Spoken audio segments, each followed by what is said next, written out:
नमस्कार दोस्तों, आप सभी का स्वागत है इस वीडियो में। दोस्तों, इस वीडियो में हम बात करने वाले हैं आपके DSSB की 2023 के लिए वैकेंसी का नोटिफिकेशन हो चुका है आउट। आपके लिए उसी जॉब से रिलेटेड बात होने वाली है। आप अगर इस वीडियो को किसी भी राज्य से देख रहे हैं, स्पेशली इंडिया कंट्री के अंदर, चाहे आप हरियाणा, उत्तर प्रदेश, पंजाब, उड़ीसा, छत्तीसगढ़, मेघालय या मणिपुर या दूसरे किसी भी ऐसे स्टेट से देख रहे हो जो कि इंडिया कंट्री के अंदर है, तो आपको बता दूं कि DSSB के अंदर जो 2023 के अंदर जॉब होने वाली है उसका नोटिफिकेशन आ चुका है, जिसको यहाँ पर हम डिस्कस करेंगे। आपको जैसा बता दूं, दिल्ली सब ऑर्डिनेट सर्विसेज सिलेक्शन बोर्ड आखिर होता क्या है आप देखेंगे तो government of NCT of Delhi के अंतर्गत, यानी कि दिल्ली गवर्नमेंट के अंदर ही, इसके अंदर जितने भी आपके स्कूल्स होते हैं या फिर दिल्ली गवर्नमेंट्स के जो भी सब ऑर्डिनेट्स डिविजन्स होते हैं, यानी कि कुछ भी जो भी ऐसे सर्विसेज होते हैं, ऐसे डिपार्टमेंट्स होते हैं जो कि दिल्ली गवर्नमेंट्स के हैं, उसके अंदर आपकी ये जॉब निकाली गई है, जिसको हम यहाँ पर डिस्कस करेंगे।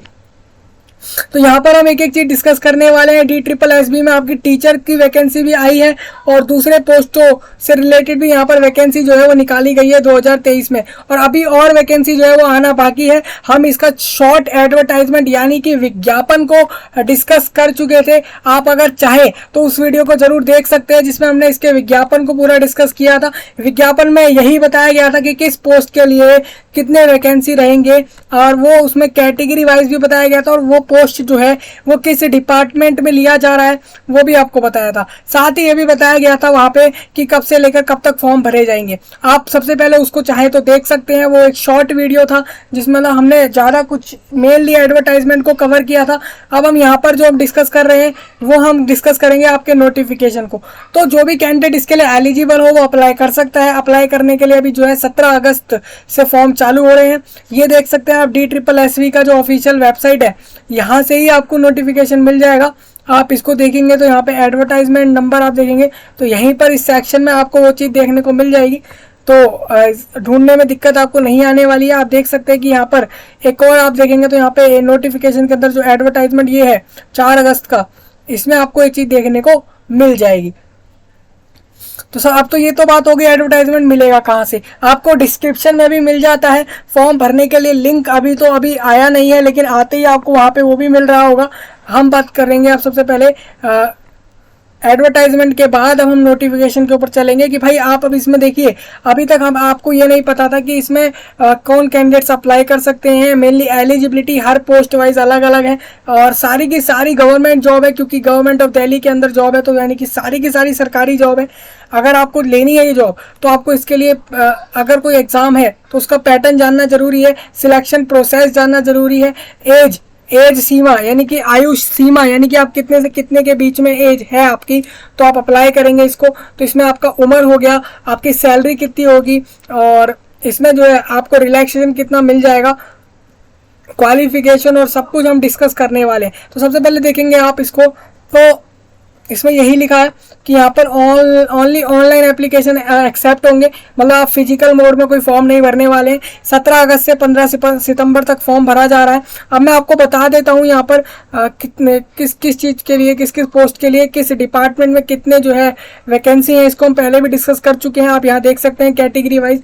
जैसे मैं 2-1 की बात करूँ अगर यहाँ पर, तो यहाँ पर आप जैसा देख रहे हैं कि म्यूज़िक टीचर, तो म्यूज़िक टीचर आपको डायरेक्टोरेट ऑफ एजुकेशन के अंदर म्यूज़िक टीचर को जो यहाँ पर लिया जाएगा, उसमें आप देखेंगे तो 182 वैकेंसी है। यानी कि म्यूज़िक टीचर अगर कोई बनना चाहता है दिल्ली गवर्नमेंट स्कूल्स के अंदर, अगर कोई ऐसा कैंडिडेट है जो चाहता है कि दिल्ली के अंदर जितने भी आपके गवर्नमेंट स्कूल्स हैं उसके अंदर वो चाहता है कि वो म्यूज़िक टीचर के तौर पर पढ़ाए, जो कि गवर्नमेंट ऑफ दिल्ली के अंडर है, तो आप इसमें पढ़ा सकते हैं। इसमें आप देखेंगे पोस्ट कोड भी दिए गए हैं, TGT यानी कि trained graduate teacher special education teacher, जो कि एजुकेशन डिपार्टमेंट के अंदर 581 टीचर्स को लिया जाएगा पूरे। अब देखिए ये वैकेंसी पूरे कंट्री के लिए है। अब ऐसा नहीं है जॉब दिल्ली में आके करनी होगी, लेकिन इसमें अगर कोई कैंडिडेट दूसरे स्टेट से देख रहा है, राज्य से देख रहा है, जैसे मैंने आपको भी 2-4 नाम भी बताए थे, कोई भी राज्य हो सकता है, तो आप इसमें अप्लाई कर सकते हैं। हर कैंडिडेट के लिए वैकेंसी खुली हुई है पूरे कंट्री में कहीं से भी। आप देख सकते हैं आप 138 लैब असिस्टेंट निकाले गए हैं, आप लैब असिस्टेंट की जॉब निकाली गई है। तो इस तरीके से पूरा है। आप इसको अच्छे से चेक करेंगे। टोटल 1841 यानी कि 1841 वैकेंसी टोटल है, 1841। This is the grand total of the vacancy कि ये टोटल इतनी वैकेंसी होने वाली है। डेट आपको बता ही दी है कि 17 अगस्त से 15 सितंबर तक फॉर्म भरिए। नेक्स्ट यहाँ पे आपको बता देता हूँ, अब यहाँ पर आप देखेंगे एक एक पोस्ट के बारे में एक एक चीज डिटेल में आपको जाननी होगी। जैसे आप देखेंगे regarding name of the post, post का कोड, कितनी वैकेंसी है, एजुकेशनल क्वालिफिकेशन क्या मांगा गया है। एक तो होता है एसेंशियल, एसेंशियल मतलब कि जो कि चाहिए ही चाहिए, और एक होता है डिजायरेबल जो कि एक्सपीरियंस और बाकी सारी चीज़ों पर डिपेंड करता है। पे स्केल कितना होगा, उम्र सीमा कितनी होगी, ये सब आप जान लीजिए। सबसे पहले यहाँ पे पोस्ट कोड 32 रहेगा जो म्यूजिक टीचर के लिए अप्लाई करेंगे। पोस्ट कोड आपको जानना इसलिए जरूरी होता है, फॉर्म भरते में पोस्ट कोड सिलेक्ट किया जाता है। अब देखेंगे आप यहाँ पर, तो यहाँ पर आपको बता दूं कि डायरेक्टोरेट ऑफ एजुकेशन के अंदर म्यूजिक टीचर के लिए आपको बोला जो जा रहा है, उसमें आप देखेंगे कि नंबर ऑफ वैकेंसी तो हम डिस्कस कर चुके हैं, कितनी है 182 वैकेंसी टोटल है। अगर किसी डिसेबल कैंडिडेट की बात करें तो कैटेगरी ए से 4 है, और कैटेगरी सी से 2, और कैटेगरी डी एंड ई से जो है 8, यानी कि 182 के अंदर आप अगर देखेंगे तो यहाँ पे 14 कैंडिडेट्स ऐसे जो कि डिसेबल कैंडिडेट्स को लिया जाएगा, डिसेबल कैटेगरी वाले कैंडिडेट्स को लिया जाएगा। तो ये हो गया आपका। अब मैं आपको बताया तो क्वालिफिकेशन जो कि म्यूजिक टीचर के लिए अप्लाई करेंगे उनके पास बीए की डिग्री हो म्यूजिक के अंदर विद म्यूजिक सब्जेक्ट के साथ, मतलब कि आपने बीए की डिग्री करी हुई हो, और बीए की डिग्री के अंदर म्यूजिक जो है वो सब्जेक्ट जरूर कहीं ना कहीं किसी सेमेस्टर में होना चाहिए। अब नेक्स्ट यहाँ पे ये है कि higher secondary with any of the following, आपने देख लीजिए जैसे कि हायर सेकेंडरी ली है। अब देखिए जिनके पास बीए डिग्री नहीं है उनको ये चीज़ करनी है, जैसे कि संगीत विशारद एग्जामिनेशन ऑफ द गंधर्व महाविद्यालय मंडल बम्बई, अगर आपने यहाँ से इस एग्ज़ाम को दिया हुआ है, ये एग्ज़ाम का नाम है संगीत with examination of the Indira कला संगीत इंदिरा कला संगीत विश्वविद्यालय खेराबाद एमपी से आपने अगर इस एग्ज़ाम को दिया है तो आप एलिजिबल रहेंगे। तो आप देख सकते हैं यहाँ पे आपको लिखा है अगर आपने डिग्री नहीं करी है तो ये चीज़ें होनी चाहिए इनमें से कोई भी एक। The candidate not having essential qualification as exactly mention in the rules need not apply, तो वो अप्लाई नहीं कर सकता। सिंपल आप देख सकते हैं ये एसेंशियल क्वालिफिकेशन अगर आप फुलफिल नहीं करते हैं तो आप अप्लाई मत करिएगा। एक्सपीरियंस कुछ भी नहीं चाहिए यहाँ पे। पे स्केल की बात करूँ तो 44,900 रुपये से लेकर 1,42,400 रुपये के बीच में सैलरी होगी। प्री रिवाइज्ड आप देखेंगे लेवल 7 प्री रिवाइज्ड के अकॉर्डिंग 9,300 से लेकर 34,800 थी, और प्लस ग्रेड पे था। यहाँ पे ग्रेड पे आपका जो यहाँ रहा था वो 4,600 रहा था। ग्रुप बी की नॉन गैजेटेड नॉन मेरिस्टियल पोस्ट है, मतलब कि नॉन गैजेटेड मतलब कोई स्टैंप और साइन वाइन, देखिए स्टैंप वाला पोस्ट नहीं है कि आपके स्टैंप कहीं चल रहे हैं, क्योंकि एक टीचर का पोस्ट है, म्यूजिक टीचर का पोस्ट है और नॉन मिनिस्ट्रियल है। और इसमें आप देखेंगे तो 44,900 रुपये से लेकर 1,42,000 के बीच में आपकी तनख्वाह रहेगी। मिनिमम देखें तो यहाँ पे आपको 45,000 हाथ में मिल रहे होंगे एक महीने के, देख सकते हैं 44,900 रुपीज़, ये 1 मंथ्स के रुपीज़ हैं, यानी कि सैलरी। एज आप देख सकते हैं कि 32 से कम उम्र है जिसकी भी, वो कैंडिडेट इसको अप्लाई कर दे बिना कुछ सोचे अगर वो एलिजिबल है तो। सेम इसमें देखेंगे तो ट्रेंड ग्रेजुएट टीचर यानी कि टीजीटी, जो टीचर यहाँ पे टीजीटी पोस्ट के लिए अप्लाई करेंगे जो भी स्पेशल एजुकेशन टीचर के अंदर, वो उसमें आपको बता दूं तो उनके लिए बता देता हूँ कि 581 वैकेंसी है टोटल। यहाँ पर डिसेबल कैंडिडेट्स के लिए कोई भी वैकेंसी नहीं रखी गई है, यानी कि कोई भी डिसेबिलिटी वाला कैंडिडेट इसमें अप्लाई नहीं कर सकता है इस ट्रेंड ग्रेजुएट टीचर के अंदर। देख सकते हैं इसके एजुकेशनल क्वालिफिकेशन यही कि आपने ग्रेजुएट किया हो विद बीएड, स्पेशल एजुकेशन करा है तो ठीक है, या फिर बीएड विद 2 ईयर बीएड करा है 2 साल के डिप्लोमा के साथ जो कि स्पेशल एजुकेशन के अंदर, और आपने जो है पोस्ट ग्रेजुएशन कर रखा है, या फिर आपने देखिए यहाँ पर जहाँ पे भी और लिखा है आप समझिएगा कि आपको ऑप्शन दिए जा रहे हैं, या तो आपने ग्रेजुएशन किया है बीएड के अंदर स्पेशल एजुकेशन के अंदर, या फिर आपने बीएड करा है 2 साल की डिप्लोमा के साथ, या फिर आपने मास्टर कर लिया है, पोस्ट ग्रेजुएशन करी है, प्रोफेशनल डिप्लोमा करा है स्पेशल एजुकेशन के अंदर। इनमें से कोई भी एक्सेप्ट हो जाएगा। और ये सब नहीं करा है आपने तो आप कोई अदर इक्विवेलेंट क्वालिफिकेशन दे सकते हैं जो कि रिहैबिलिटेशन एक्रेडिटेशन के और काउंसिल ऑफ इंडिया के अनुसार है। तो इसका रूल्स आप पढ़ सकते हैं। आपको देखिए अपनी पोस्ट के हिसाब से पता होना चाहिए, आपको जैसे इसके बारे में देखना पड़ेगा कि भाई ये चीज़ क्या है। और दूसरा क्या है, ये तो आपका हो गया कि डिग्री है आपकी बीएड की। बीएड अपीयरिंग लास्ट ईयर वाला कैंडिडेट अप्लाई कर सकता है, नहीं कर सकता, इसमें अभी डाउट है।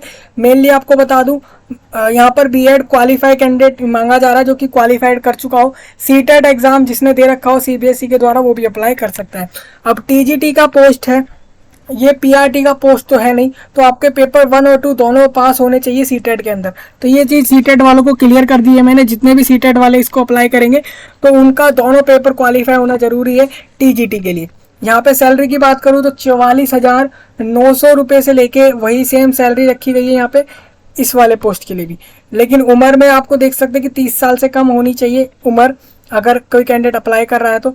और all those applicant who are working in the SSA as resource persons for the children with special need to be granted age relaxation, general age relaxation 10 year का मिलेगा in case of women candidates भी also applied. अब देखिए general category वाले candidate को maximum क्या होता है कि जगह जगह पर रिलैक्सेशन नहीं मिलता है। आप देखेंगे तो कहीं ना कहीं आप अगर ईडब्ल्यूएस या फिर डिसेबिलिटी वाले कैंडिडेट हैं या किसी एससी एसटी कैटेगरी से हैं तो आपको रिलैक्सेशन एज में जरूर मिलता है, खासकर गवर्नमेंट जॉब में। बाकियों में नहीं मिलता है, बाकी जो सेक्टर्स होते हैं उसमें नहीं मिलता है। मेनली आपको बता दूं कि भाई जनरल कैटेगरी वाले को यहाँ पर 10 ईयर का रिलैक्सेशन मिल रहा है, लेकिन आप इस चीज़ को जरूर देखिएगा कि वुमेन कैंडिडेट को मिल रहा है सिर्फ, यानी कि जितनी वुमेन कैंडिडेट्स अप्लाई करेंगी फॉर्म को उनको 10 साल मिल जाएगी एक्स्ट्रा, यानी कि 40 साल तक उम्र तक वो अप्लाई कर सकते हैं इस फॉर्म को। नेक्स्ट यहाँ पे आ जाता है पब्लिसिटी असिस्टेंट। पब्लिसिटी असिस्टेंट जो है आपका, इसमें आप देखेंगे इसमें भी वैकेंसी टोटल इसमें एक ही वैकेंसी है, एक ही कैंडिडेट को लिया जा रहा है, लेकिन फॉर्म ज़्यादा भरे जाएंगे क्योंकि जॉब एक को मिलेगी लेकिन आप तो अप्लाई करेंगे कि भाई आपको मिल जाए जॉब। तो इस चक्कर में आपको बता दूं कि एसेंशियल क्वालिफिकेशन ये है कि बैचलर डिग्री हो किसी भी रिकॉग्नाइज्ड यूनिवर्सिटी से जिसमें हिंदी या फिर इंग्लिश सब्जेक्ट आपने पढ़ा हुआ हो, और along with 1 year post graduate diploma होना चाहिए आपका, जो कि आपका जर्नलिज्म में होना चाहिए, और आपका साथ में मास कम्युनिकेशन होना चाहिए। ये नहीं है मास कम्युनिकेशन तो आपका एडवर्टाइजिंग हो सकता है, and public relations of recognised, ये सब होना चाहिए। जो ये सब पब्लिक रिलेशंस के बारे में आपने पढ़ा हुआ हो, ये किसी भी रिकॉग्नाइज्ड इंस्टीट्यूट यूनिवर्सिटी से हो सकता है। ये नहीं है तो 3 साल का ग्रेजुएशन डिग्री भी आपका जर्नलिज्म और मास कम्युनिकेशन में चल जाएगा। तो ये सब आप देख लेंगे। अब जहाँ और होता है सिर्फ वही चीज़ में ऑप्शन होता है देखेंगे तो सेकंड पॉइंट ये भी है कि 2 साल का एक्सपीरियंस भी चाहिए आपको इसके अंदर, तो वो भी आप देख सकते हैं। डिज़ायरेबल जो है वो अलग जो है आपकी क्वालिफिकेशन है, जैसे कि experience in organising meetings, conference, cultural activities along with knowledge of creative writing और स्लोगन्स के अंदर। और प्रोफिशिएंसी होनी चाहिए आपको in computer operation and ability to work on MS Word पे आपको काम करना आना चाहिए। इंटरनेट, सोशल मीडिया, ये सब चलाना अच्छे से आना चाहिए अगर आपको इस पोस्ट पे अप्लाई करना है। अब हम नेक्स्ट बात कर लेते हैं यहाँ पे स्केल। यहाँ पे 29,200 रुपये से लेके 92,300 रुपये, यानी कि आप देखेंगे तो 29,200 से लेके 92,300 के बीच में यहाँ पे सैलरी रहेगी। बाकी आप देख लीजिए, बाकी आपका जो है ग्रेड पे होगा अलग से 2,800 रुपये आपके अलग से होंगे यहाँ पे। और ये ग्रुप सी का पोस्ट रहेगा, नॉन गैजेटेड और नॉन मिनिस्ट्रियल पोस्ट है। एज लिमिट की बात करूँ तो 28 से 27 के बीच में एज रहेगी, और रिलैक्सेशन एज में कैटेगरी वाइज मिल जाएगा जो हम आगे देखेंगे। फोटोग्राफर का पोस्ट के लिए भी आप देख सकते हैं, फोटोग्राफर के लिए 3 वैकेंसी है, 12 पास होना जरूरी है, और बाकी सारे जो है आप देख सकते हैं। इस तरीके से मैं एक बार इसको क्लियर कर देता हूँ, आपको इस चीज़ को पढ़ना होगा अच्छे से फोटोग्राफर की पोस्ट के लिए। और इसके लिए इस पोस्ट के लिए भी देखिए 18 से 27 एज रखी गई है। सर्विलियंस वर्कर जो भी इसमें आप अप्लाई करेंगे, जो कि आपका न्यू दिल्ली म्यूनिसिपल काउंसिल है, एनडीएमसी के अंदर अगर आप अप्लाई करते हैं, न्यू दिल्ली म्यूनिसिपल काउंसिल, तो इसके अंदर आपको जो है 13 वैकेंसी मिल जाएंगे। इसमें आपका matric preferably with science subject from recognized institute, diploma of sanitary inspector course, malaria inspector from recognized institution। तो एक आप इसमें देखेंगे तो 21,700 रुपये से लेके आपका जो है 69,100 रुपये के बीच में यहाँ पे आपकी सैलरी रहेगी। यानी आप इस तरह को लेके चलिए, जो मिनिमम लिखी होती है वो आपको शुरू में मिलती है, इतनी तो होती है। इसके बीच में आपको धीरे धीरे 5,000 10,000 जो भी इसके बीच में होगा वो लाए करता रहेगा, वो बढ़ता रहेगा। लेबोरेटरी असिस्टेंट के लिए आपको बता दूं, ये आपका दिल्ली जल बोर्ड के अंदर यानी कि DJB के अंदर चाहिए, जिसके अंदर आपको बताऊं तो यहाँ पे 11 वैकेंसी हैं और इसके अंदर डिग्री होनी चाहिए साइंस में विद केमिस्ट्री फ्रॉम किसी भी यूनिवर्सिटी से, तो आप अप्लाई कर दीजिए यहाँ पे। और अगर किसी ने डिग्री नहीं ली है और वो इंटरमीडिएट है साइंस के अंदर विद केमिस्ट्री के साथ, इंटरमीडिएट मतलब 12th पास, तो वो अप्लाई कर सकता है, लेकिन 3 साल का एक्सपीरियंस होना चाहिए केमिकल लेबोरेटरी के अंदर in the sampling and analysing of water, sewage और एफ्लुएंट्स एक्सेट्रा, और in the preparation of reagents cultures, और ये सब आपको देखना है। तो यहाँ पे इसकी सैलरी अगर हम बात करें, जो कि दिल्ली जल बोर्ड के अंदर बात करूँ, तो दिल्ली जल बोर्ड के अंदर जो है 25,800 रुपये 500 रुपये से लेकर जो है 81,100 रुपये के बीच में यहाँ पे जो है आपकी सैलरी डिसाइड हुई है। अब नेक्स्ट हम इसमें बात करते हैं सीनियर साइंटिफिक असिस्टेंट बायोलॉजी के अंदर। तो इसमें आप देख सकते हैं सीनियर साइंटिफिक असिस्टेंट, मतलब कि जो साइंटिस्ट होंगे, उन सीनियर साइंटिस्ट जो होंगे उसके असिस्टेंट का पोस्ट है, बायोलॉजी से रिलेटेड सब्जेक्ट रहेगा। तो इसमें आप देखेंगे तो यहाँ पर भी आपको क्या बोला गया, यहाँ पे 5 वैकेंसी है और इसमें भी आपकी जो है क्वालिफिकेशन वो यहाँ पर जो है आपको अलग अलग से दी गई है। नेक्स्ट हम बात कर लेते हैं यहीं पे, आप देखिए सीनियर साइंटिफिक असिस्टेंट अलग अलग पोस्ट पे लिए जा रहे हैं, अलग अलग फील्ड से रिलेटेड, उनके हिसाब से क्वालिफिकेशन और एज लिमिट आप इस तरीके से चेक कर सकते हैं। हम थोड़ा आगे बढ़ते हैं, सारे पोस्ट आपको इस तरीके से चेक करने हैं। रेडियोग्राफर का पोस्ट भी है, स्पीच थेरेपिस्ट भी है यहाँ पर, और असिस्टेंट डाइटिशियन है, और फिजियोथेरेपिस्ट है। फिजियोथेरेपिस्ट अगर कोई जो है हेल्थ से रिलेटेड फील्ड में अप्लाई करना चाहता है, जैसे कि health and family welfare department में अगर कोई जॉब लेना चाहता है, तो वो देख ले कि भाई उसको 17 अगस्त के हिसाब से उसका जो है देखा जा रहा है। ये 17 अगस्त को जो है 2022 को ये बता दिया गया था, इतनी वैकेंसी निकाली गई है। देखिए आप देख सकते हैं इसमें आप देखेंगे तो 21 वैकेंसी है।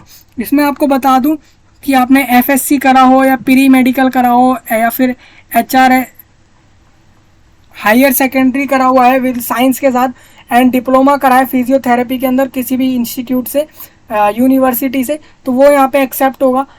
और साथ में 2 साल का एक्सपीरियंस फिजियोथेरेपिस्ट के तौर पर इन हॉस्पिटल, किसी हॉस्पिटल में आपने फिजियोथेरेपिस्ट के तौर पर 2 साल काम किया है जिससे आपको एक्सपीरियंस मिल गया हो, तो वो भी आप अप्लाई कर सकते हैं।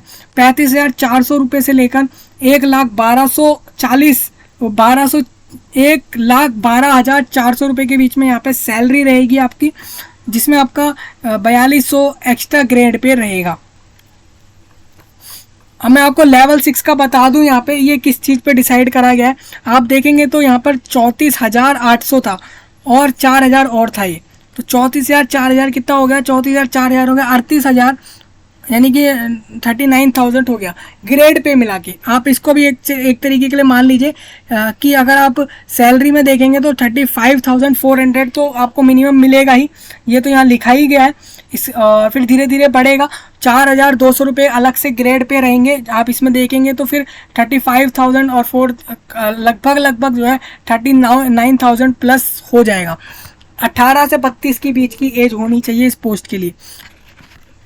तो इस तरीके से आपको ये सब देखना है।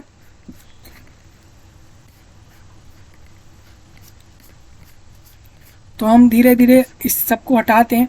अब देखिए हमने सारे पोस्ट का बता दिया आपको, इतने सारे पोस्ट हैं। पोस्ट 71, पोस्ट कोड 71 आप देखेंगे तो ये हमने शुरू किया था 32 पोस्ट कोड से, और यहाँ पे 71 के करीब पोस्ट कोड आ रहा है, यानी कि आप देखेंगे तो 42 to 45 लगभग जो है पोस्ट निकाली गई है अलग अलग। ये तो पोस्ट है, इसमें ये नहीं वैकेंसी तो 1841 के करीब है।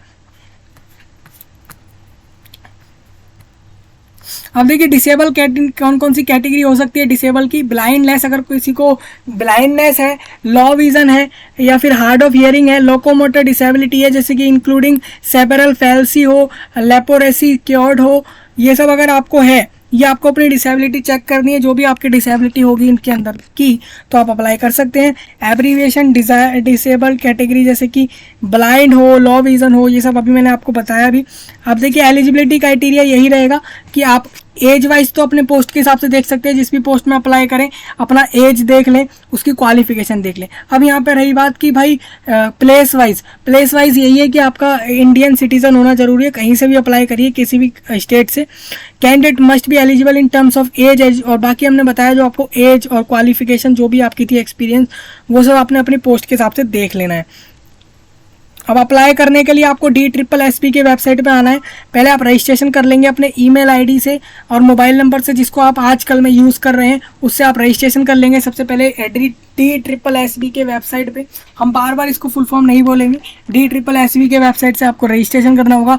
रजिस्ट्रेशन में आप अपना क्या क्या डालेंगे, जैसे कि अपना पर्सनल डिटेल डाल देंगे, अपना नाम, अपना जेंडर, अपना फादर नेम, मदर नेम, अपनी एक ID प्रूफ का नंबर दे सकते हैं वहाँ पे, और जो है उसके अलावा आप अपना एड्रेस से रिलेटेड सब कुछ दे सकते हैं। और ये सब देने के बाद आपका रजिस्ट्रेशन हो जाएगा, आपको यूज़र आईडी मिल जाएगा जो कि यूनिक रहेगा, आपका सबका ही यूनिक होता है। और आपको साथ में एक पासवर्ड क्रिएट करना है, जो जनरेट आप कर लेंगे वो आपको मिल जाएगा। तो ये था रजिस्ट्रेशन का प्रोसेस, उसके बाद अप्लाई किया जाएगा।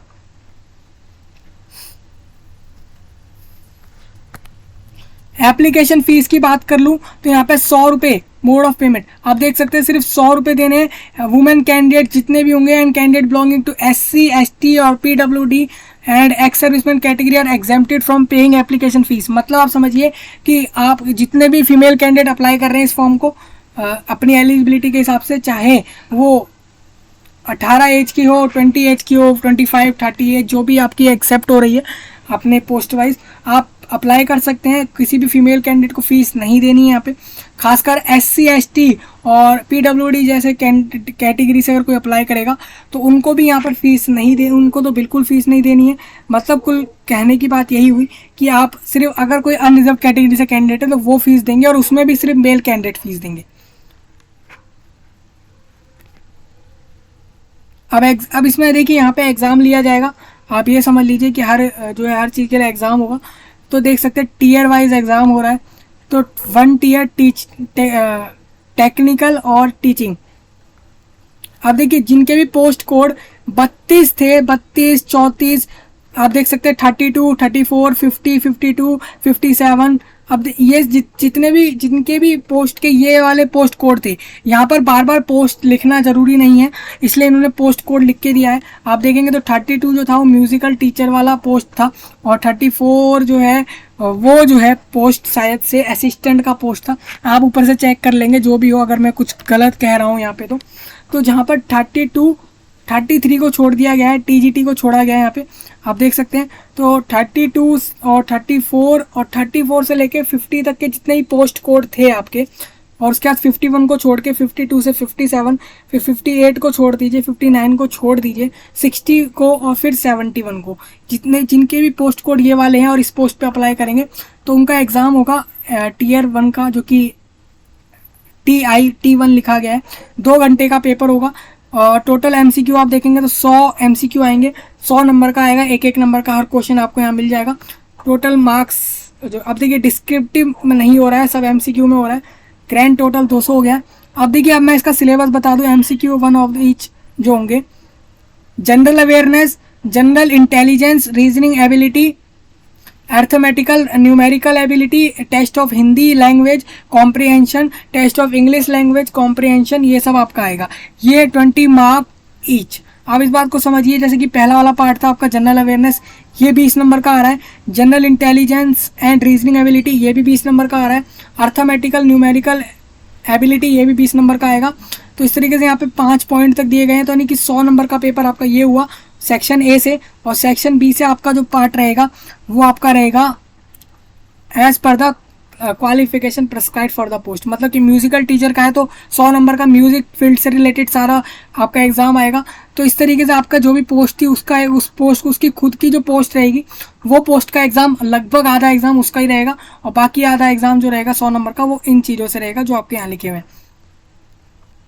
अब आप देखेंगे तो जो पहला टीयर का एग्ज़ाम हो रहा है पोस्ट 33 के लिए और 70 के लिए, सिर्फ इन दोनों पोस्ट के लिए आप देखेंगे तो यहाँ पे भी सबका 2 घंटे का पेपर हो रहा है, 200 नंबर का पेपर है। इसमें आपका वही general awareness, intelligence, numerical, test of Hindi language comprehension, test of English comprehension language, ये सब आपका आएगा। 100 नंबर का ये आ जाएगा। और 100 नंबर का जो है आपका जो है from the subject concern including questions of on teaching methodology BEd, teaching methodology BEd के अंदर जो भी सब्जेक्ट है उससे रिलेटेड आएगा। तो और नेक्स्ट यहाँ पे बात करूँ तो टियर 1 जनरल एग्ज़ाम आएगा, जो आप देख सकते हैं 51, 58, 59 पोस्ट कोड है। ये 3 पोस्ट के लिए एग्ज़ाम आएगा, जिसका जो आप देख सकते हैं कि ये आपका एग्ज़ाम में आने वाला है। 40 मार्क का आपका ये पेपर आ जाएगा। तो इस तरीके से आपका ये पूरा पैटर्न हो जाएगा। अब मोड ऑफ सिलेक्शन आपको बता दूं, 1 टीयर एग्जाम हो रहा है, एक ही एग्जाम होगा, एक ही टीयर में, मतलब एक ही बार एग्जाम देना है आपको, और उसके बाद आपका जो है एग्जाम यहाँ से हो जाएगा। In case any questions appearing in the exam are held in invalid, ऐसा क्वेश्चन है जो इनवैलिड होगा, prorated basis out of maximum marks scored by the candidate, जो कि होगा कंप्यूटर बेस्ड एग्जाम होगा ये, will be normalised using for the formula by DSSB। देखिए DSSB ने जो है 11 जुलाई 2018 में एक अपना जो है एनेक्सर सेकंड के अंदर एक नोटिस में निकाल के बताया है कि कौन सा फॉर्मूला है जो DSSB यूज़ करता है अपने उस प्रॉब्लम को सॉल्व करने के लिए। जब एक से ज़्यादा शिफ्ट में एग्ज़ाम होता है तो वहाँ पे परसेंटाइल का जो है नॉर्मलाइजेशन फार्मूला लगाया जाता है। आप भी जानते हैं हर एग्ज़ाम में एक से ज़्यादा शिफ्ट में जो भी एग्ज़ाम होता है वहाँ पे नॉर्मलाइजेशन फार्मूला लगाया जाता है। आंसर की आपको दिख जाएगी बाद में जब आपका एग्ज़ाम हो जाएगा कंप्यूटर पे, 200 नंबर वाला ही जो एग्ज़ाम है। नेक्स्ट मैं यहाँ पे बात करूँगा, यहाँ पर जो है has fixed the minimum following minimum qualifying marks. आप इस बात को समझ लीजिए कि भाई 40% मार्क्स आपको लाने ही है 200 के अंदर से आपको इस एग्ज़ाम को पास करने के लिए, तभी आपका जो है आगे जाएगा पेपर सिलेक्शन के लिए, नहीं तो नहीं जाएगा। जनरल कैटेगरी से, ओबीसी से 35%, इस तरीके से रहेगा। आप देखेंगे तो यहाँ पर एक चीज़ और आपको बता दूँ, reserve right to prescribe minimum cut off marks for any post as per ability of candidate. Cut off marks for selection different categories में go higher depending upon the marks obtain by the candidate and number of vacancy in respective category. आपको बता दूं कि cut off mark जो होगा selection के लिए अलग अलग कैटेगरी में जो है वो ज़्यादा जा सकता है। मान लीजिए म्यूज़िक टीचर का जो है कम गया और टीजीटी का ज़्यादा गया कट ऑफ, ऐसा हो सकता है। पोस्ट वाइज आप देखेंगे तो ऐसे हो सकता है कि कट ऑफ किसी का ज़्यादा चला जाए, किसी का कम चला जाए, और कि किसी कैंडिडेट के मार्क्स, अब देखिए बहुत से कैंडिडेट्स के मार्क्स ज़्यादा आ जाएंगे तो कट ऑफ ऑटोमेटिकली ज़्यादा ही जाएगा। अब मान लीजिए बहुत से ज़्यादा कैंडिडेट्स ऐसे हैं जिनके मार्क्स कम आए तो इस वजह से कट ऑफ जो है कम जाता है। नेक्स्ट यहाँ बात करेंगे हम, इफ़ देयर आर 2 और more candidates in the same category having equal marks in tier 1 examination. अब देखिए मैं आपको एक चीज़, ये तो चले मार्क्स का रहेगा, मैं आपको बता दूं जैसे कि 40% मार्क्स कितना होता है। जैसे कि मान लीजिए 200 नंबर का आपका पेपर हुआ है तो आपके अगर 80 से ज़्यादा मार्क्स आ रहे हैं, 80 से प्लस मार्क्स अगर आपके आएंगे तो जनरल कैटेगरी से, तो आप इसमें पास माने जाएंगे, क्वालिफाई माने जाएंगे। तो इतना आपको करना ही है क्वालिफाई होने के लिए। लेकिन कट ऑफ यही रहेगी, ये कोई नहीं बोल रहा है। मान लीजिए आप तो 80+ ले आए, लेकिन इसका मतलब ये नहीं कि आपका सिलेक्शन ही हो गया।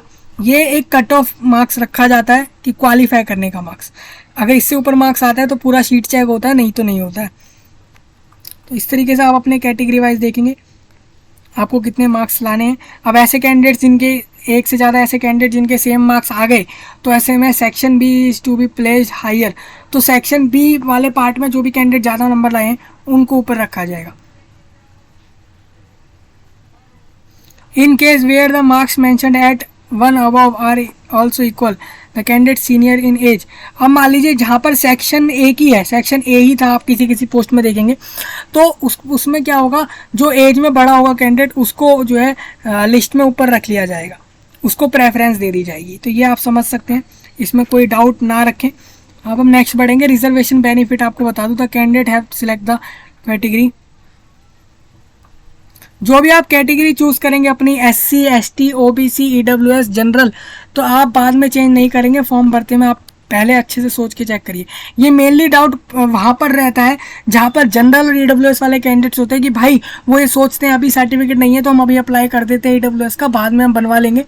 ये सोचकर जो है EWS वाले जनरल वाले कैंडिडेट्स EWS और इसमें कंफ्यूज हो जाते हैं, तो वो लोग ना चाहते हो अपने बेनिफिट को छोड़ देते हैं और वो जो है जनरल चूज़ कर लेते हैं जहाँ पर बेनिफिट होता है EWS को, वहाँ की मैं बात कर रहा हूँ।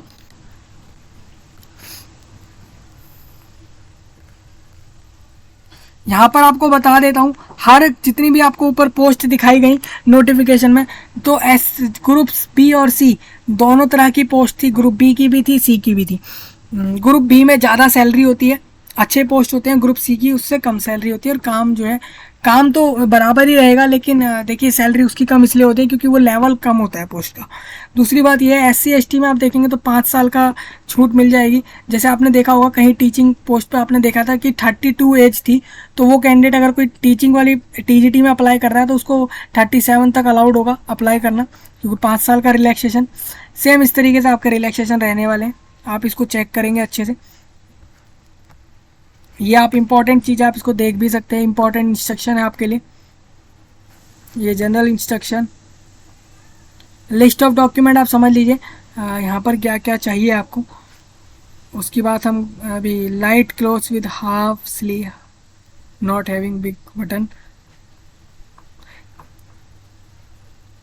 आप जब DSSB के एग्ज़ाम में आएंगे तो हल्के कलर के जो है आपको कपड़े पहनने हैं, और हाफ स्लीव यानी कि आपका जो है पूरे जो है पूरे बाजू के कपड़े ना हो, पूरे हैंड के कपड़े ना हो, आधे बाजू के कपड़े हो, हाफ स्लीव के कपड़े हो, नॉट हैविंग बड़े बड़े बटन ना हो, मीडियम साइज़ के बटन हो आपके, जो आपके शर्ट रहेगी, T-शर्ट होगी या जो भी होगी, लाइट क्लॉथ होना चाहिए, और ब्रूच और flower etcetera with salwar trouser, ये सब हो सकता है ये लड़कियों के लिए। और सलवार की चीज़ बताई मैंने। Slippers sandals with low heels shoes are not allowed, ऐसे शूज़ अलाउड नहीं है। कैसे शूज़? स्लीपर अलाउड नहीं है, सैंडल अलाउड नहीं है, विद लो हील्स की ये सब अलाउड नहीं है। ये सब आप चेक कर लेंगे।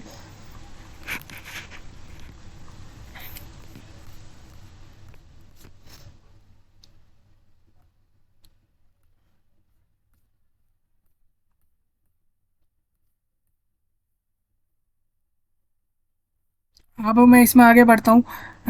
इसमें आप देखेंगे नॉर्मलाइजेशन के बारे में लिखा हुआ है।